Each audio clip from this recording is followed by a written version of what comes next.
This is Elizabeth Jennings with Remember You Matter Coaching, Consulting, and Mentoring. And I first of all just wanted to say happy Thursday to everyone.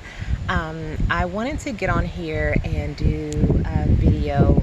I did one last week with me and my kids, and that was strategies of how do you stay occupied with your kids, keep them engaged, deal with certain anxiety feelings that they're having. This particular one, I wanted to address another question that I had on my post that I post on Facebook probably about a week and a half ago. It was what are some things that everyone's needing support on?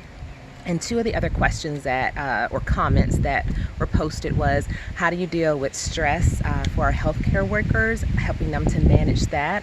And then also, how do you deal with isolation in this time period when it's not comfortable? And also, how do you manage anxiety just in general? So I want to start with, the first one I want to start off is with the anxiety one. And the reason why I want to start with that one is just from a personal standpoint. A few years ago, probably around, I've always struggled with anxiety myself personally, but it got really, really bad probably about 3 or 4 years ago. And so bad to the point where I started actually having multiple panic attacks. And this came from just having a really high level of stress, needing to control things, just a lot of things that I eventually had to learn how to let go of and do the work. And my work was really getting to know myself, really reestablishing deep within my faith, and also just practicing mindfulness on a regular basis. And so now the beauty of that is really understanding those things really work. And when you use it, when stress comes now, I'm human like anyone else, and I feel it, but I also now know how to release it. I now know not to try to control things as much, and I also know how to use strategies to help me. So I just wanted to share some of the things that I am doing currently to help manage my anxiety and to help, and I hope that helps some of you.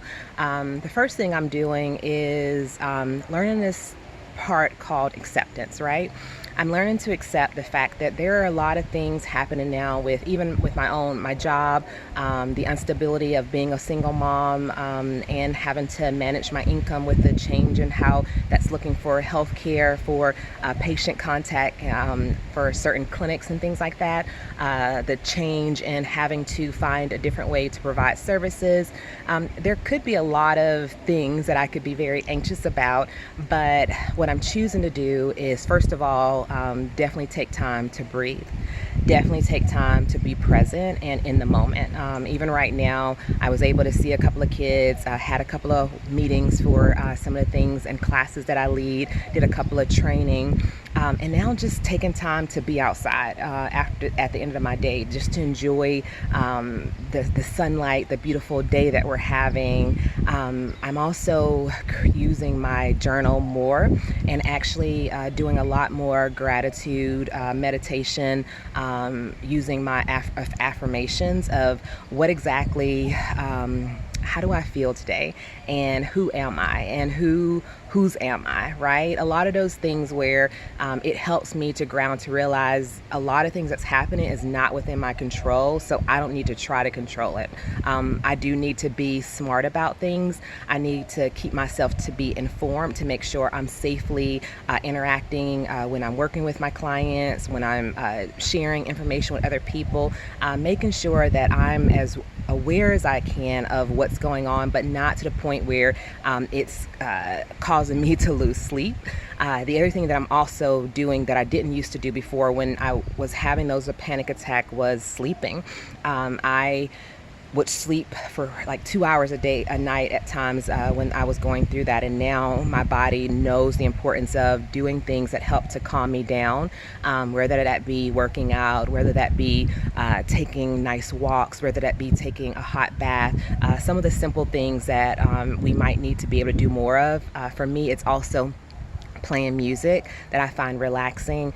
It's listening to podcasts or just different things that I find encouraging that still works on building up my inner resistance, my confidence, whatever the things I still need to work on, continuing to engage in those things, continuing to write my goals down, my plans for the future that I want to be able to accomplish, and making sure if there's anything I can do now to better myself, now that I have extra time to do that. So for any of you, if there's any books that you have had that you wanted to read, if there's new hobbies that you wanted to try, even if you can't go out and do it, YouTube is amazing. And so instead of being on social media and looking at things that are just talking about opinions and changes and all the things that we can't control, try spending some time on YouTube learning how to play an instrument, learning how to write a book, learning how to blog, learning how to do a certain dance, or just something that you really enjoy doing, picking up a hobby that may be within your own home that you're able to engage in, joining some groups that might actually be doing the same thing, or looking at that same hobby. That's a really great way to build community, even if you are living alone or managing those things by yourself. The other area that I wanted to talk about is the one about stress in the workplace. So yes, this can be really challenging. And first of all, I want to say a big thank you to all the workers that are still having to go out in the public every single day. And, even with the things that they're feeling, having to still serve, whether that be at the grocery stores, whether it be the janitors that are having to clean up after things, whether that be our healthcare workers, whatever job you may have to do where you have to still go out in the public and deal with the anxiety of it. First of all, thank you. And we know now that there's a lot of change that's going on, and constantly there's probably change that we're having to adjust to. And so the best thing that we can do is a lot of us, because we may have a leadership role or feel we have to serve, we're neglecting to do the things that we need to do to fill up our tank first, right? To take care of ourselves. So before, and this is so vital, before you can go out and serve others, even if it's just a little bit, trying to find ways to fill up your tank, making sure that you're able to rest as much as you're able to, that you're eating the proper things that you need to eat so that you're fueled. Make sure that you pack your lunch. There's some of you that are so busy that aren't taking lunch breaks and refueling your tank. Even if it's something as simple as small healthy snacks that you can take, things that would give you energy. If you're able to have fresh fruit available, apples, bananas, nuts, some of those that really work on refueling your tank, making sure that as best as possible you're staying hydrated. These seem like simple things, but if we take the time out to intentionally give and fill up our bodies, then we're able to be better. We're able to control our anger, our stress levels, making sure you're practicing things that help to reduce your stress. Some people feel like, I just have to keep going. I can't stop. Well, if you don't stop, then sometimes life will stop you already. And we already have so many things going on. So taking those minutes, y'all, if it's as simple as if you do have to work, being able to go to your car for a few minutes, having something that you can kind of play or listen to that really resets you. If there's something that you read, a quote that you can kind of put right on your phone to be able to see that you can read. If there's someone who is just special to you, that if I can just hear their voice, briefly, then that's going to help me. Having that person on speed dial so you can kind of use them to help calm down.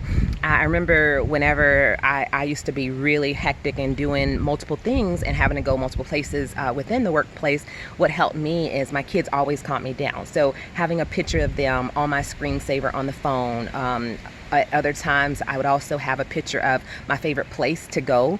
I love the ocean. I love the water. So even having that as my screensaver and being able to take a mental break or vacation there where I close my eyes and I really just imagine going there to that place, it really does help to reset things. And so those are some things that you can do to kind of help take care of you, but you still have that interaction and that tension, and you can't make everyone else kind of do those things for themselves, although I would encourage you to lovingly maybe share some of those ideas, because you'll be surprised how, even though you're going, that person who's your coworker, even your boss, like they may not be taking that same attention to themselves, and it may just come as showing that you care. It's definitely the way we put it out there, but just making sure you ask them, hey, did you do something for yourself to kind of help take care of you? And if they don't know what to do, give them some ideas that you're learning about. And so really us sharing that love and realizing how to show love in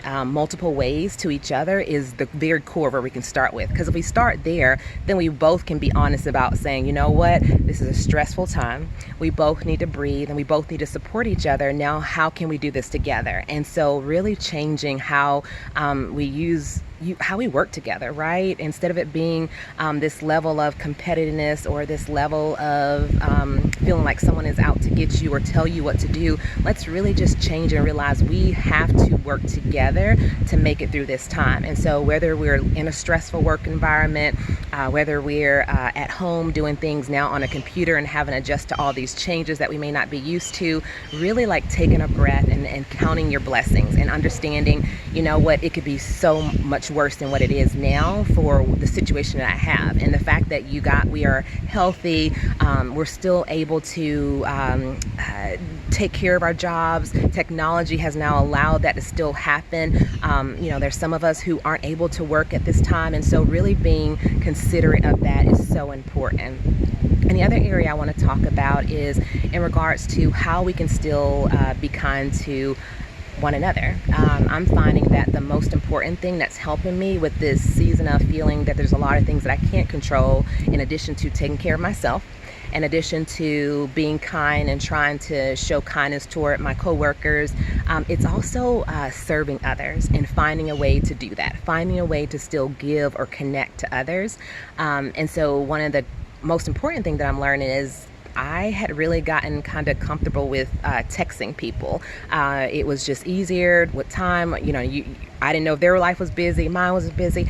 So really like now I'm intentionally slowing down and trying to pick up the phone and call and have a conversation. And so for some of us who are dealing with loneliness, isolation, even stress, the beauty of calling people that we haven't spoken to for a really long time, our families, our friends, even finding new connections where it's kind of like, I'd love to just have a conversation with that person. You'll be surprised how it actually becomes a stress reliever, because you're able to like get your mind to go somewhere else. You're able to have conversation that's not connected to maybe work or the stress of what's going on, but just getting to know how people are living and some life stuff, and making sure your conversation goes there as best as possible, just to see how are you doing, in a different way. And so those are just some suggestions that I wanted to kind of hop on here and do for this week of how to deal with anxiety, how to deal with stress, and how to still manage and take care of yourself in this season. Once again, I'll try next week to see whether the topics that are in the blog about comments, if there is something that you would like me to support you on, please reach out. I am a life coach, but I also love just helping people, and I love coaching kids through this time period. So if any of you are needing any services, I just want you to know that I'm available. You can reach out to me at www.rememberyoumatter.coaching.com. That's my website. You can send me an email or just reach out via Facebook on my messenger, and I'll definitely kind of reach back out to you. So I hope you guys continue to enjoy your day and the rest of your week, and be blessed, y'all. Bye-bye.